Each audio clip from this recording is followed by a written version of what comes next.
Hey, this is Miko, and I wanted to do a comparison between the new X5 and new X7. So right now we have them side by side. This is a 2019 X5 50i versus 2019 X7 50i. Mainly wanted to show the differences in size, because other than that, technology-wise, they're pretty comparable. This one, the X7, is a little bit more luxurious, but for purposes of this comparison, it doesn't really matter. So I have a couple of printouts of actual comparison. Power-wise, same V8 engine, 456 horsepower, 479 pounds of torque. Much heavier car. So the 0 to 60, the X7 comes out at 5.2 versus this one, the X5 comes out at 4.6. Which should tell you, I haven't driven the one with the smaller engine yet. For the X7, I suspect it's not going to be powerful enough for a car like that. I mean, it's going to move. We'll drive it later. Just subscribe, because we will test drive one. But just by driving it, it feels pretty heavy with this engine, which means that the 6-cylinder might not be good enough. So the other thing, and by the way, this is my favorite site for comparison. You can compare different brands. Is the MSN car site, autos.msn.com, that you compare all cars going back many years, different brands, and you can compare all the specs on these cars. Much more user-friendly than BMW website, unfortunately.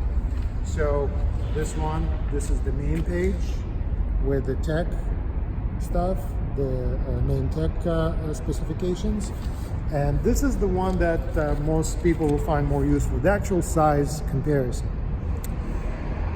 So length-wise, which is the biggest thing, the new X5 is similar to the old one, 194.3 inches in length, versus this one is 203.3. So 9 inches difference in length, so that's pretty significant.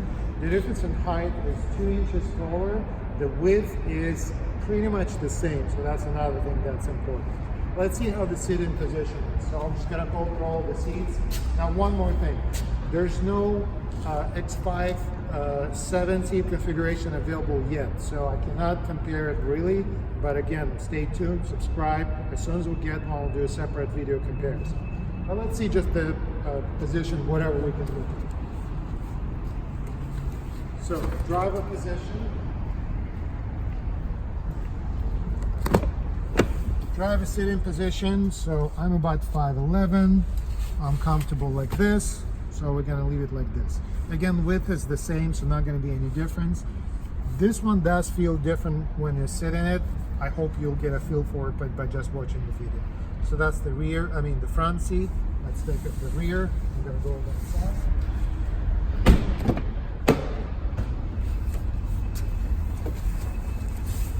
So nice and roomy in the back, no problems, and that's it. There are no adjustments here. Again, probably with the 3-row configuration, you will have adjustments. I'm not sure if they're going to be power or manual, but we'll figure it out once we get there. And now let me try the same on the X7. So when you get into it, you definitely feel the height of the car. It is definitely a little bit taller. You can adjust it, you can make it higher or lower, but that's it. I'm in about the same position, and this feels pretty much the same. Better seats, but other than that, feels the same. So now I'm gonna get into the second row. So as you can see, this is huge. This is like a difference between 5 Series and the 7 Series, like the long wheelbase. There's a lot of leg room, and right now this seat is pushed all the way. This is all the way back, and I can adjust it.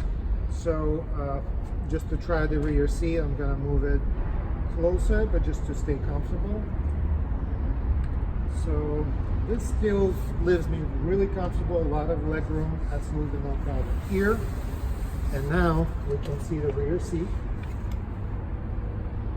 So it took us a couple of seconds first time to figure it out, what it's doing.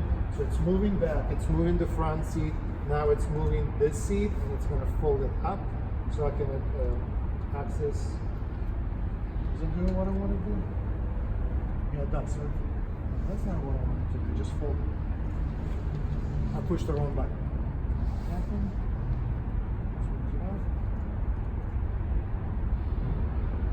Sorry, so I get confused. There are two buttons. One on top, that's to fold the seat. This one will need to move it. So let's get this done. Okay, now let's push this button. There we go. That's what I wanted. This seat stays folded a little bit, and now this is gonna go up. Going up, going up, and up. Okay. Now I'm getting in, closing it up to myself. Again, you can push and hold, or you can just do one touch.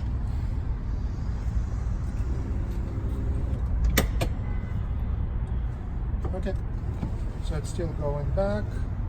Okay, so I'm still pretty comfortable. I am touching the second row, but I'll be fine like this. It's definitely doable even for a long drive. I'm a little bit closer to the other seat, so it's a little bit tighter, but that's to be expected, I guess.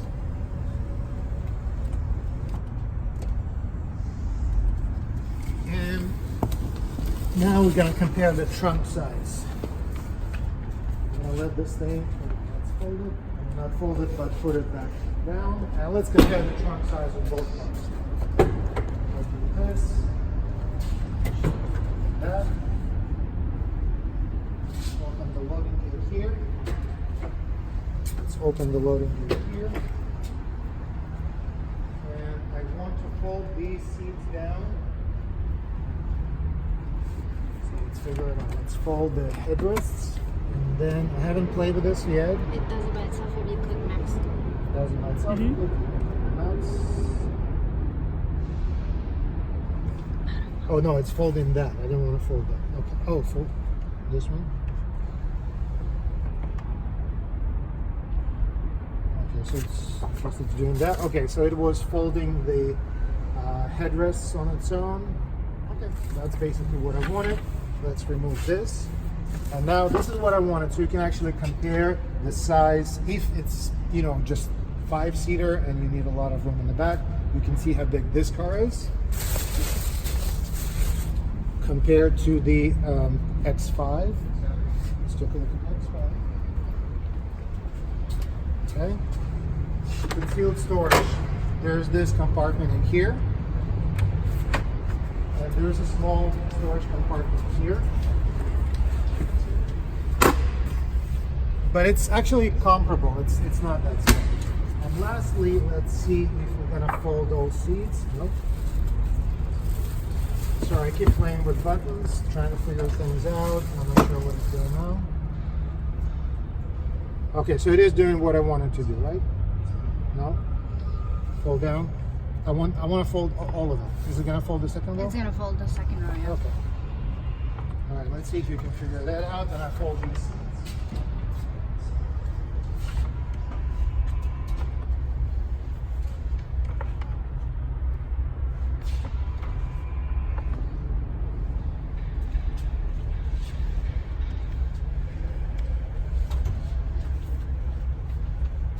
No, not working? No. All right, so let's do this manually. Fold these. You're still pushing something? Yeah. So I'm gonna fold the second row.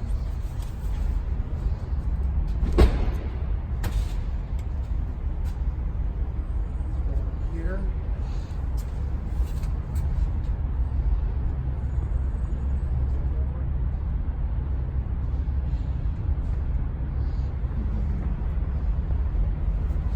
Give it stop in the middle.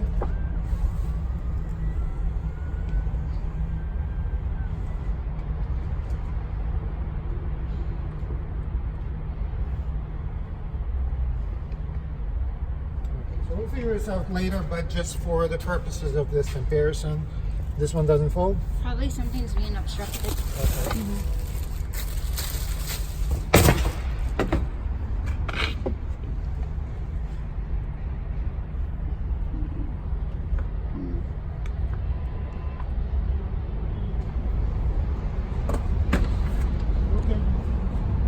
That worked. And lastly, is this gonna fold? I already tried.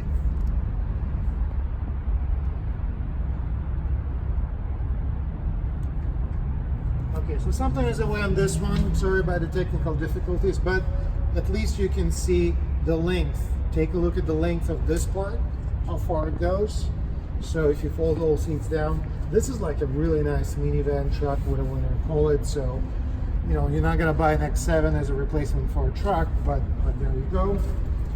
Comparing to the X5, take a look. This is all seats folded. That's what you get.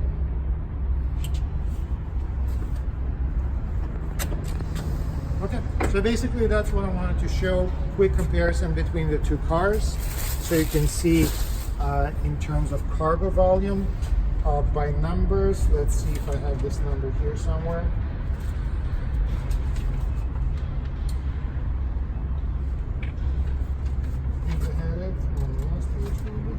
Yeah, there we go.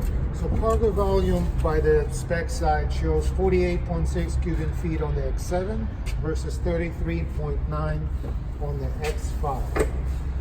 So that's it. That's the comparison. In really like real terms, at least my experience, definitely much more luxurious feel here, but a heavy feel. The car feels larger. You can feel the weight of it when you drive compared to the X5, especially with the V8. That car is a beast. This one, V8 fits it. It's not going to be a sports car. I already did a video when I test drove it, and that's it. So the next important thing will be to actually compare it with the third row versus third row. It's going to be probably another month until we get that car. Once we do get it, we'll do a video for that. Thanks for watching.